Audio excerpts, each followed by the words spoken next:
Hello everybody. This is my 2.5 feet tank aquarium जिसमें मैंने शिकलिड्स डाले हैं बेसिकली। और शिकलिड्स के साथ साथ कॉम्पेटेबल और जो स्पीसीज़ हैं जैसे albino white tiger shark pair और एक पेयर रेनबो शार्क का है। इसके अलावा एक प्लेको भी है, वो अभी दिख नहीं रही है, वो छिपी हुई है, यस यहाँ पे चिपकी हुई है, अगर आप देख सकते हैं ना, वहाँ पे जो मिट्टी का कप है उसके ऊपर चिपकी हुई है। सेटअप में ऑक्सीजनेटर है, ऑक्सीजनेटर बार जो आता है रॉड, इसके अलावा एक स्पंज फिल्टर है वहाँ पे। तो बेसिकली क्या है ना कि जो शिकलिड्स हैं ये बहुत स्लो मोशन में तैरती हैं और इनको थोड़ा ठहरा हुआ पानी चाहिए होता है। तो मैंने क्या किया है कि मेरे पास जो स्पंज फिल्टर है उसका फ़्लो बहुत तेज़ होता है, उसको दीवार की तरफ कर दिया है, टैंक के पीछे के दीवार की तरफ कर दिया है, ताकि उसका जो फ़्लो आ रहा है तेज़ फ़्लो, उससे पानी डिस्टर्ब ना हो।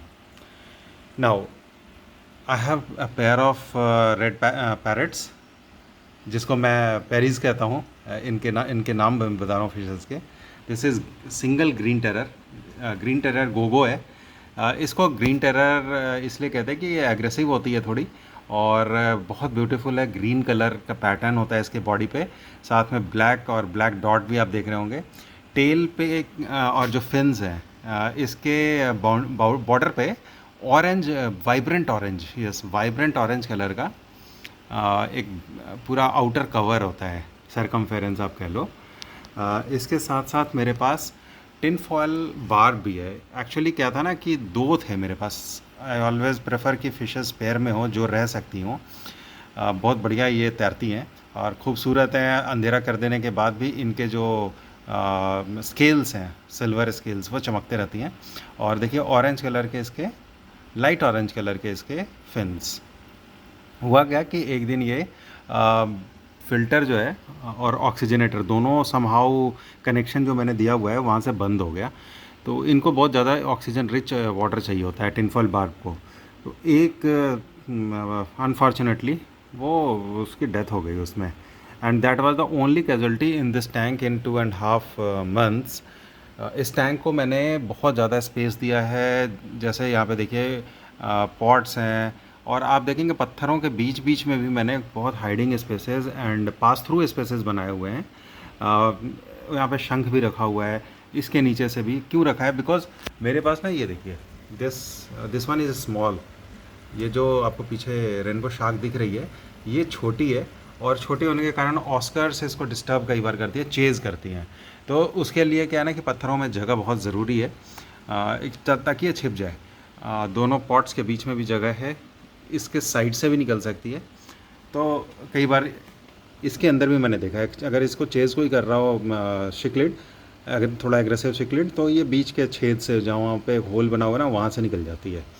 तो ample of space for my both rainbow. एक तो बड़ी है दिस वन, ये करीब करीब 2.5 इंच की है, तो इसके लिए तो आपको कोई ख़तरा नहीं है, शी कैन मैनेज।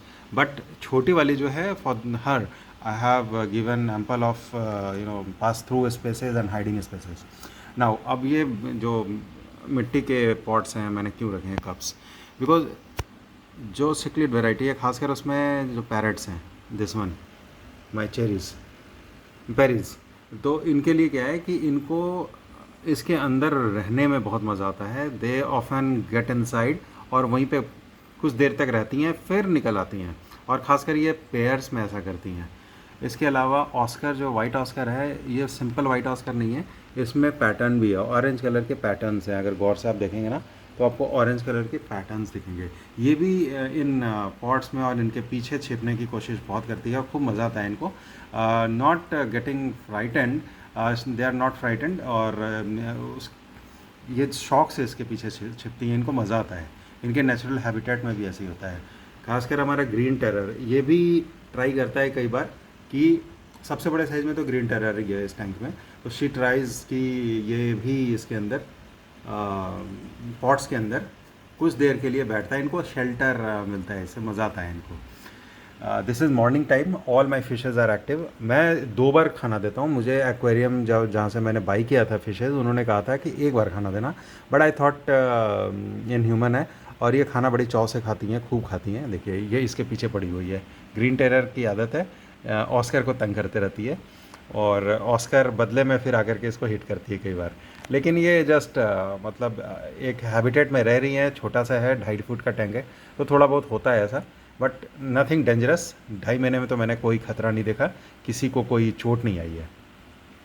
थोड़ा इस तरीके से अगर एक फ़िश दूसरे फ़िश को चेज़ करते हैं या टच करते हैं या हिट हल्का करती है, तो इससे इंटरटेनमेंट भी होता है, because after all they are inside 2.5 feet tank only, और उसमें ही पूरी ज़िंदगी बिता रही हैं अपनी।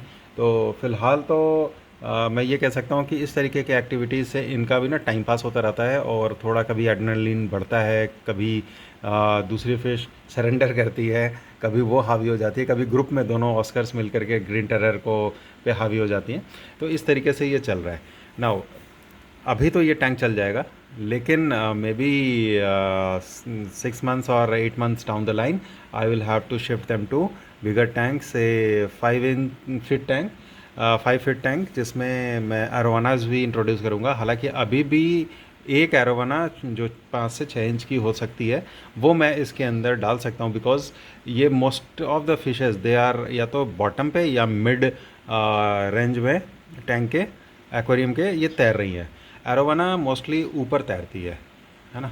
तो ऊपर का स्पेस पूरा खाली है, और 5 से 6 इंच का एरोवाना मैं डाल सकता हूँ। That is a costly fish, जो कम से कम 1000 से 1200 में 5-6 इंच की आती है, और जितनी बड़ी होती जाएगी, और वेराइटी के ऊपर डिपेंड करता है। सर्टिफाइड अगर हो तो बहुत महंगी होती है, 30-30 हज़ार, 35-35 हज़ार मैंने ऑनलाइन देखा है, और 10 हज़ार के आसपास तो नॉर्मली मिलती है वो। लेकिन उसके लिए बड़ा टैंक चाहिए। Right now I can afford one arowana in this tank, because certified अगर हो तो बहुत महंगी होती है, 30-30 हज़ार, 35-35 हज़ार मैंने ऑनलाइन देखा है, और 10 हज़ार के आसपास तो नॉर्मली मिलती है वो। लेकिन उसके लिए बड़ा टैंक चाहिए। Right now I can afford one arowana in this tank because of size constraint, जिसमें 5 से 6 इंच का मैं डाल सकता हूँ। तो I am looking for it, but due to extreme summers I am not getting it. अभी किसी भी एक्वेरियम में, देहरादून में भी नहीं है, हरिद्वार में भी नहीं है, गाज़ियाबाद भी गया था, वहाँ भी नहीं है। All everybody saying that due to scorching heat and heat waves we are not bringing arowanas. तो they are lucky fish, and costly भी होता है, थोड़ा सा डेलिकेट होता है, बट एक बार टैंक में एडजस्ट हो गया तो फिर कोई डेलिकेसी नहीं, आराम से वो चलती रहती है। हाँ, अब फूड, मैं जैसे बताया 2 बार देता हूँ, और इसमें मैं मेरे पास टोया बाइट्स इस मैं देता हूँ। इसके साथ साथ ड्राई श्रिम्प्स और लाइव श्रिम्प्स भी देता हूँ मैं। फ़िश मार्केट से छोटी छोटी मछलियाँ भी लेके आता हूँ, जो फ्राइज़ बिकती हैं वहाँ पे, और टैंक में मैं डाल देता हूँ। ये मछलियाँ आपस में खा लेती हैं, लेकिन सबसे तेज़ी से अगर कोई खाती है वो, that is my Paris, that is, देखिए ये पैरट फिश अंदर घुस रही है ना, ये थोड़ी देर बैठती है फिर बाहर निकल जाती है। तो पैरट फिश बहुत तेज़ी से खाती है, और ऑस्कर्स इस मामले में हमारी ग्रीन टेरर पीछे रह जाती है। सिर्फ ये धमकी देने के लिए है, ये दूसरी मछलियों को खाने में बहुत पीछे है।